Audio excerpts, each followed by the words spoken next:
Bad strings and old strings can be a killer to your violin progress.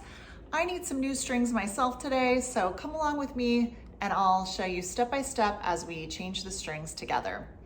It can be a little intimidating to change your strings. I admit, when I was first learning, I made friends with a violin shop and I would take it in for their help changing the strings. But if you follow just a few simple rules, it's really not a big deal and you can totally change your own strings at home. I know not everybody has a shop conveniently just right around the corner. So let's jump into the three main rules. So rule number one is don't be in a hurry. And that means don't be in a hurry that day. Of course, you want to have plenty of time so that you don't feel rushed while you're tuning. That's when the mistakes tend to happen, like you can get a string too tight and break the string. And then also don't be in a hurry for your violin to sound the way you're used to. Again, when you first have the new strings on, it's going to sound really bright and a little bit harsh. So you want to leave a good 2-week runway before you're going to really need to play and sound good and want to rely on your violin. For me, I've got all my teaching done for the week and I just filmed a few weeks worth of YouTube videos, and now changing the strings is the very last thing I'm going to do, knowing that it's going to be they sound slightly dead right now, but they're going to sound really bright as soon as we change them. Rule number two is that you always want to change one string at a time. The tension on the violin is what keeps the bridge and the sound post inside in place. They're not glued, they're just held in place by the tension of the strings. So as long as we do one string at a time, we should be fine and nothing should move around. And then rule number three is have geared tuning pegs. Check this out.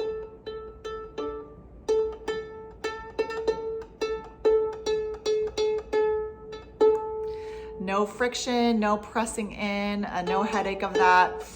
Okay, this is not actually a rule. It's just a really strong suggestion of mine. If you are an adult who has decided to learn the violin, that is a noble cause, a heroic effort, and you deserve to give yourself every advantage that you can. Geared tuning pegs are a life changer and a game changer. They make this whole process of changing strings much easier, and then your daily tuning so much easier as well. And any little bit of friction that you can take out of this process can just make a really big difference. It's not hard to learn violin as an adult. It's a step-by-step process, but there can be a lot of moving parts sometimes. So if you can simplify one thing and get the geared tuning pegs, you totally should. I'll put a link in the description along with some of my favorite string sets. And while you're down there, also just check out my free offerings. I have a free course where you can get a login to my portal and your first week free with just lots of great tips for starting out the violin that a lot of people don't even know multiple years in. So, all right, those main guidelines in consideration, let's jump in. I'm gonna start with the A string and just loosening it all the way. While I'm loosening this, let's chat about how frequently to change your strings. So about once a year is good. And sometimes you can go longer. So some indicators that your strings may be dead and losing their life is if you just keep putting more rosin on your bow and you're still getting kind of a dull sound. Some signs that you could just have bad strings, some low quality strings, are that they just always sound harsh and tinny no matter what you do. Okay, so I just loosened that until this came out. Since I have the geared tuning pegs, I don't have to have fine tuners here. So I can have a wooden tailpiece. Okay, I'm just gonna bring this over here to kind of work on finagling this. So this is just a ball end string. Whoop, it just came out of there.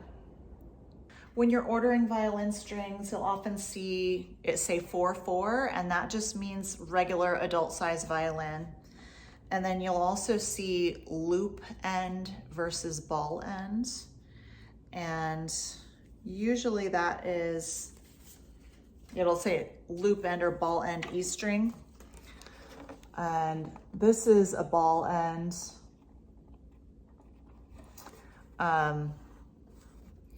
loop end is just the plain wire that goes around. If you have a hook like this for your E string, then either one will work. You can put, as mine is, you can put the ball right over that hook, or you can put the loop over the hook. If you don't have a fine tuner at all and you just have these holes, then you need the ball end. So the ones that I have linked tend to be the ball end because that works either way. Okay, the strings that I'm using today are the sort of fancier ones that I have linked below. I like these strings because they have a smooth, rich, powerful, deep sound, and I feel like I can play, like I can really dig in and play hard and it won't bottom out. Like I can get more and more volume almost limitlessly out of these strings. Some people who don't like these strings have said that they can be a little bit higher tension, so you'll feel them more under your left hand fingers. Okay, so now we have the violin. It's kind of missing a tooth here with the A string out, and I'm going to start off by just getting the ball end seated back in the tailpiece. I just did a double check, especially since I'm filming right now. I could possibly be distracted, and I'm changing my A string. I'm in the A string spot, and I just double checked on the back. The A string is indeed what I have here. This may be the hardest one to see. I'm just gonna turn this peg until I see the two holes, get them lined up to where I can get just the tip of the A string wrap through those. I feel like a golf announcer right now. I don't know why I'm talking so quietly. I didn't want to yell in your ear. All right, got it. So it doesn't really matter how much is sticking out right here. You don't need much. I have about an 1/8 inch sticking out just so that it's not gonna sort of be bumping into the end of the scroll there. And then I'm not worried about right now. I'm just letting the string hang loose. And then I'm just gonna kind of hold the string here so that it stays in that same spot through those holes while I turn just enough until as that kind of crimp that's now in the string, as I'm turning it, just as that sort of goes around the back corner, I start to put a little tension on here so that that'll stay in place. If I pull a little sooner, you know, you'll pull it right out. I need the sky cam for this. Here we go. Okay, and now we're coming back around. The hole is coming back that has the little string nub sticking out of it. So we want to start with our main string going to the left of that, and then we'll bring it back over to the right. You see that? And now I'm going to hold and guide this so that the strings wrap really nicely next to each other. Like you can kind of see these other ones. I'll show you on the others. This black wrap of this A string is the most difficult one to see. And I'm still just holding it here and not worrying about this loose rest of the string there. Okay. I'm just holding this with quite a bit of tension so that they wrap nice and neat. Okay, and then now I'm starting to get a little bit of tension. I'm just gonna sort of scooch this that way to make sure that those are close and that my string here isn't getting too close to the edge. And now that I just have sort of a couple inches of slack left, I'm gonna get this seated in the bridge. As I'm still keeping the tension here so that these don't get loose. And then just hold that all the way until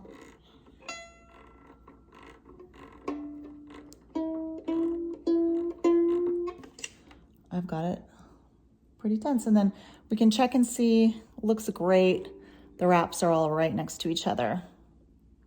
And now we'll want to get this string kind of close to in tune as best as we can.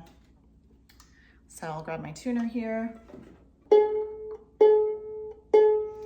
And then right now is one of the really good times to not be in a hurry. This is when it's easy to get above the note because you're changing the note so much.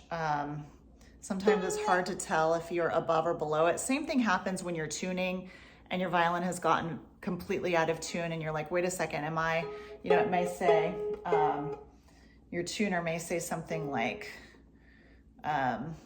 C, and you're like, am I at the C below the A or the C above the A? So the A that we're going for is A4 on the tuner. And if you're ever in doubt and you feel like you just keep tightening the string and you just keep not getting there, it's always fine to just go lower again and then bring yourself back up to make sure.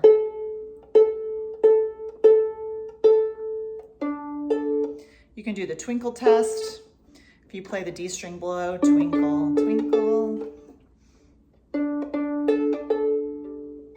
Then you can twinkle test between the A and the E. So pretty close, right? We're close.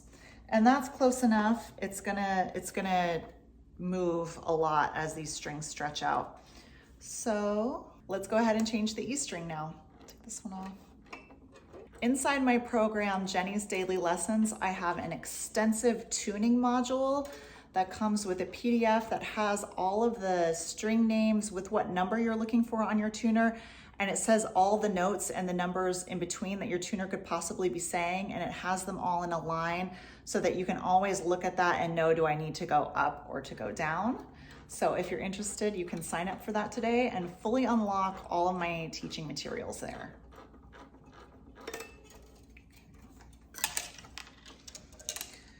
Okay, E string, we're gonna go through a similar process. I have the fine tuner E string like most violins do. So I'm gonna go ahead and put the ball over that hook. It might come off while we're doing this, but that's okay. We can always put it back on. And then with the E string, you'll have this little plastic duber that's supposed to go here, but we'll place that once we get this string a lot closer to tight. So let's look for those two holes. Do you see them? Hold it until we get our little corner. And then let's scooch this over that way. It can be helpful to have like a little tool, like a bobby pin that you can use for sometimes reaching in there if you don't have fingernails. I'm just trying to keep that sort of to the left. Right here, I want it to be to the left of the string that's coming around. First to the left, and then to the right. That just took some finagling. I'm gonna sort of press it, get the tension again, so now it's stacking nice and tight. See how now this is getting a little bit too close to the edge of the peg. So that's where I would come in there if I wasn't trying to do this fancy camera angle. Come in there and just bring it back. So now they're stacked closely again. There we go. Okay, getting a little closer here. Gotten most of that green wrap around the peg. Getting a little close to the edge, so I'm gonna do just one more scooch. And now we have a short enough piece left. Actually, it's too short. I need to let a little bit more back out. And now I have just enough tension that this will kind of hold that there while I come stack these together and scooch them again, so I don't want this one stuck right in on the side. This is not as big of a deal if you do have the friction pegs, but with the geared tuning pegs, there's sort of a little crack on the side where the gear switches over to the peg part, and you don't want your string stuck in there. So I'm gonna bring that back. Okay, and here we go. We have the E string with the wraps all nicely next to each other, and it's not getting stuck here on the side. I used my my edge of this pencil here just to stick in and sort of scooch those over. And I've just realized that in all of my enthusiasm of filming today, I've broken rule number 1. And I was changing strings when I have a time limit and it's time to make dinner. But that's the gist of it. You know, you go on and do the same thing with D and G that we just did with A and E. I'll film that, and those 2 strings, maybe I could make those into a couple of shorts where I could actually get the camera set up at a better angle so that you could really see. And also, just so you know, as I said, Jenny's Daily Lessons enrollment is open. The link is right in the description. You can read about how to access my full program, and I have lots more details in there about tuning and taking care of your violin, including another whole extensive string changing lesson. So I hope you enjoyed this video. If you have, I'd love to invite you to subscribe to my channel and stick around. I think the YouTube algo will queue up another video here, another one of mine that you can watch to keep going on your violin journey. So fiddle on. Thanks so much for watching.